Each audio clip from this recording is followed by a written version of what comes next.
दोस्तों, आज का हमारा session all India institute of alternative medical science के एम्स एजुकेशन में आज का जो हमारा सेशन है वो 38 मेडिसिन्स का कोर्स 38 डेज के लिए, जिसमें हम बात करने वाले हैं आज एस ग्रुप की एक यूनिक रेमेडी जो S10 के नाम से जानी जाती है और बहुत ही डिफरेंट, बहुत ही इन्फिनिटी वर्क है उस मेडिसिन। अगर हम बात करें S10 के बारे में, तो S10 के अंदर Aesculus hippocastanum, Berberis vulgaris, Cetraria islandica, Cinchona स्टूबा, Cochlearia officinalis, Hydrastis canadensis, Nasturtium officinalis, Sambucus nigra, Smilax medica, Tussilago farfara, Veronica officinalis, Cinchona calisaya, Salix alba, Scrophularia nodosa, ये प्लांट को मिलाकर एक फिक्स रेशियो में किसी plant का 10% लिया गया, किसी प्लांट का 5% लिया गया, किसी का 9% लिया गया। इस रेशियो में इन प्लांट्स को मिलाया गया और यह हमारी पैथी के फाउंडर डॉक्टर काउंट सीजर मैटी जी ने 1-9 के मेथड से और कोहोबेशन मेथड से इन मेडिसिन को तैयार। एस्टेन के बारे में हम बात करें तो एस्टेन की जो नेचुरल प्रॉपर्टीज हैं वो है anti infectious, anti rheumatic, anti emetic, anti nausea, digestive system के डिसऑर्डर्स में बहुत अच्छा काम करती है। यह वेजाइनल डिसऑर्डर्स में बहुत अच्छा इंफैक्ट डालती है। एस्टेन का जो वाइड इंपैक्ट है ब्रेन के ऊपर, वीकनेस में और ऐसी डिसऑर्डर, जैसे अगर हम बात करें किसी पेशेंट को माइग्रेन की प्रॉब्लम है, किसी पेशेंट को फीवर आ रहा है, किसी पेशेंट को मेंटल वीकनेस है, किसी को डिसेंट्री है, वोमिटिंग, डायरिया, कॉलरा की प्रॉब्लम है, तो वहां पर आप एस्टेन को प्रयोग कर सकते। नॉर्मल सी अगर हम बात करें, अगर किसी पेशेंट को रेस्पिरेटरी सिस्टम रिलेटेड डिसऑर्डर है, वहां पे आप S10 के साथ पी ग्रुप की मेडिसिन को प्रयोग कर सकते हैं। S10 एक ऐसी मेडिसिन जो सभी प्रकार के फीवर, स्मॉल पॉक्स, मिजल्स और स्किन डिसऑर्डर्स में काम करती है।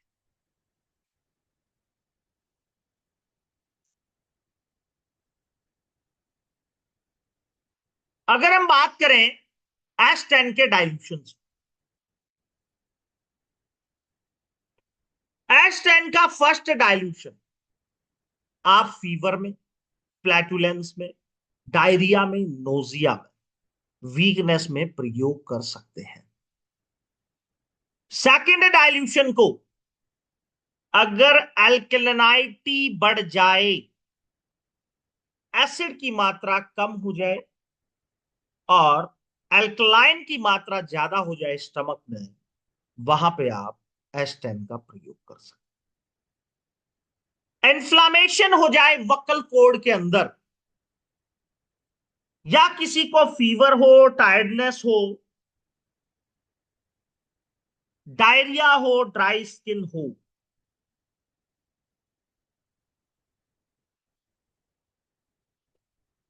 रैशेज हो, हे फीवर हो, वहां पर आप सेकंड डाइल्यूशन का प्रयोग कर सकते हैं।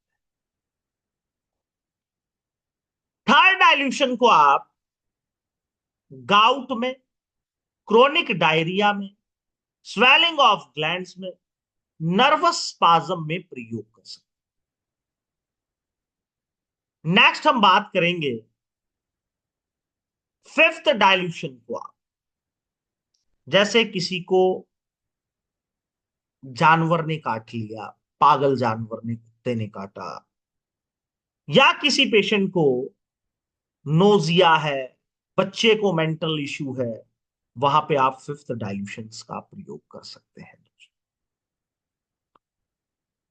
नेक्स्ट हम बात करेंगे S10 को आप varicose veins, hemorrhoid, circulation issues, kidney के फंक्शन के लिए, यूरिनरी ट्रैक्ट इश्यूज के लिए, ब्लड प्रेशर के लिए, स्किन इश्यू के लिए, एक्जिमा, डर्मेटाइटिस, डाइजेस्टिव इश्यू के लिए, ब्लॉटिंग, गैस, फीवर, मलेरिया और किडनी स्टोन, ब्लैडर इश्यू के लिए, डिटॉक्सिफिकेशन के लिए, रेस्पिरेटरी इश्यूज के लिए, कोल्ड, कार्डियोवास्कुलर हेल्थ के लिए, ब्लड प्रेशर रेगुलेशन के लिए, इम्यून सिस्टम को सपोर्ट करने के लिए और लिम्फेटिक इश्यूज के लिए आप D30 को प्रयोग कर सकते हैं। अगर हम नॉर्मल सी बात करें, किसी पेशेंट को रेस्पिरेटरी इश्यू भी है और डाइजेस्टिव इश्यूज,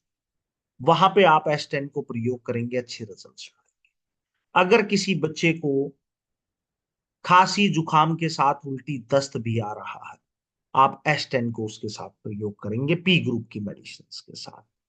अगर किसी को कार्डियोवास्कुलर डिसऑर्डर्स है, तो आप A3 या A ग्रुप की मेडिसिन के साथ S10 का प्रयोग कर सकते हैं। अगर किसी को immune system sport immunodeficiency disorder हो रहे हैं, तो S10 के साथ आप वेन-वन का प्रयोग कर सकते हैं। नेक्स्ट हम बात करें इसके 60वें डायल्यूशन के बारे में, तो 60वीं पोटेंसी इसकी वेरिकोज वेन, वेरिकोज वेन्स में आप प्रयोग कर सकते हैं। किसी को ब्लीडिंग पाइल हो रही हो, वहां प्रयोग कर सकते हैं। किसी को सर्कुलेटरी इश्यूज हो रहे हैं, मेमोरी और कॉन्सेंट्रेशन इश्यूज हो रहे हैं, किसी पेशेंट को बार बार यूरिनरी ट्रैक्ट इंफेक्शन हो रहा है, किसी पेशेंट को नेफ्राइटिस हो गया, किसी पेशेंट को रोमेटिज्म आर्थराइटिस है, एक्जिमा, डर्मेटाइटिस, सोराइसिस और डाइजेस्टिव इश्यूज, प्लूल, ब्लॉटिंग, गैस, म्यूकस मेम्ब्रेन में इंफ्लामेशन हो जाए, या फिर किसी को किडनी स्टोन हो, प्रोस्टेटोमेगाली या कफ ब्रोंकाइटिस और रेस्पिरेटरी इश्यूज हो, अस्थमा हो, क्रोनिक कंडीशंस, जो एक प्रोग्रेसिव कंडीशंस हो रही है। पेशेंट को पहले कफ कोल्ड हुआ, उसके बाद वो ब्रोंकाइल्स, ब्रोंकोलिथाइसिस, ब्रोंकाइटिस में कन्वर्ट, वहां पे आप इस पेशेंट को प्रयोग कर सकते हैं एस्टेन। नेक्स्ट हम बात करेंगे 100 पोटेंसी। 100 पोटेंसी को जहां पे डीप सीटेड क्रोनिक कंडीशंस, चाहे वो हेमोरॉइड से लेके हो, क्योंकि बहुत से लोग सर्जरी कराने के बाद भी उनको हेमोरॉइड्स की प्रॉब्लम, वेरिकोज वेन्स, जहां पे वेनल अल्सर में वो प्रोग्रेस कर रहे हो, urinary tract infections, kidney stone किसी को रिपीटेशन में हो रही, किसी पेशेंट को sexually transmitted infections, immune system support या फिर डीप सीटेड क्रोनिक कंडीशन में आप इसको प्रयोग कर सकते हैं। 100 पोटेंसी, जहां पे आपने पेशेंट को 60 पोटेंसी दी, but there is a no result, जहां पे आपको सिंगल रिजल्ट। अगर हम बात करें इलेक्ट्रोहोम्योपैथी मेडिसिन की, तो इलेक्ट्रोहोम्योपैथी मेडिसिन के क्रोनिक कंडीशंस में जो आपको रिजल्ट की बात करें हम, तो 3 घंटे से लेके 72 घंटे के अंदर आपको रिस्पॉन्स मिल जाता है कि आपकी मेडिसिन ने कितना काम किया। अगर 200 पोटेंसी की हम बात करें, तो स्क्रोलोफोलोसो 10 S10 को आप आर्थराइटिस और अस्थमा, ऑटो इम्यून डिसऑर्डर्स जैसे सोराइसिस, ल्यूकोडर्मा, अदर बहुत से ऑटो इम्यून डिसऑर्डर्स हैं, cardiovascular issues, chronic fatigue, eczema, kidney stone, skin conditions, urinary tract infections में आप इसको प्रयोग कर सकते हैं। 500 पोटेंसी एक ऐसी deep seated conditions, chronic conditions, spiritual and emotional healing के लिए, इम्यून सिस्टम को सपोर्ट करने के लिए, एंटीऑक्सीडेंट प्रॉपर्टीज हैं जो रेस्पिरेटरी हेल्थ और स्किन हेल्थ के लिए बहुत अच्छा काम करती है। अगर आपके पास कोई स्किन डिसऑर्डर का पेशेंट है या कोई ऐसा क्रोनिक पेशेंट है जिसको रिकवरी नहीं हो पा रही है, तो S10 को आप 500 पोटेंसी में दिन में 1 या 2 बार देखिए, वहां बहुत अच्छी रिकवरी ले। 1000 potency chronic conditions, immune system support के लिए, डिटॉक्सिफिकेशन। अगर हम बात करें किसी पेशेंट्स को क्रोनिक स्किन डिसऑर्डर हो गया, अल्सरेशन हो गया, स्किन पे नोड्यूल्स हो गए, डीवीटी की भी प्रॉब्लम हो गई, या अदर बहुत सी ऐसी कंडीशंस है जो क्रोनिक प्रोग्रेसिव स्टेजेस से क्रोनिक में कन्वर्ट हो चुकी हैं, जैसे अस्थमा है, सीओपीडी है।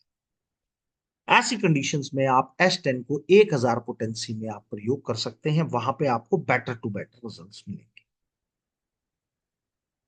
फ्रेंड्स, अगर हम S10 के बारे में बात करें तो डाइल्यूशन मेकिंग की जो प्रोसेस है, इलेक्ट्रोहोम्योपैथी में हमारी पैथी के फाउंडर डॉक्टर काम सुजरमैटी जी ने यूनिक मेथड, जिसके थ्रू आप पेशेंट्स को बहुत अच्छी रिकवरी दे सकते हैं, 1:9 की रेशो से ये सारे डाइल्यूशन आपको प्रिपेयर। डाइल्यूशन बनाने का process, 1 ml medicine, 9 ml distil water, D3 वो मेडिसिन आपको लेनी है, 10 ml आपका फर्स्ट डाइल्यूशन तैयार।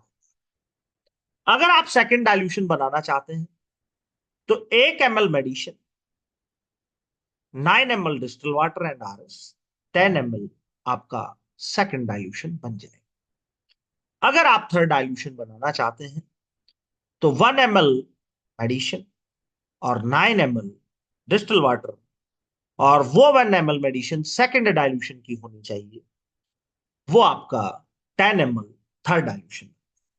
इसी तरीके से प्रोसेस करके आप D200, D500, D1000 तक जा सकते।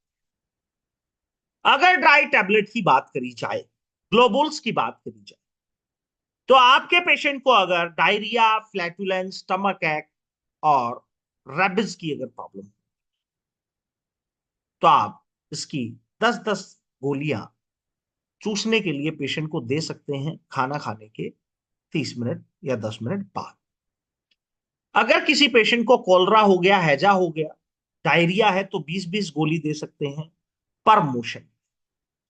अगर इंटेस्टाइनल पेन है, हेपेटिक कोलिक पेन है, तो 20 ग्लोबुल्स आप 100 ml डिस्टिल वाटर में डिजोल्व करके पेशेंट को 1 चम्मच दिन में 3 या 4 बार आप पेशेंट को दे सकते हैं, बहुत अच्छे रिजल्ट्स। अगर किसी पेशेंट को एक्शनल यूज में हम बात करें तो आप इसको स्किन की कंडीशंस में, डाइजेस्टिव इश्यूज में पेशेंट को बात करा सकते हैं। तो दोस्तों, आज का टॉपिक हमारा S10 के बारे में था। मैं आपका दोस्त, आपका होस्ट। दोबारा फिर हम मिलेंगे नेक्स्ट सेशन में। जय मैटी, जय भारत, जय लक्ष्मी।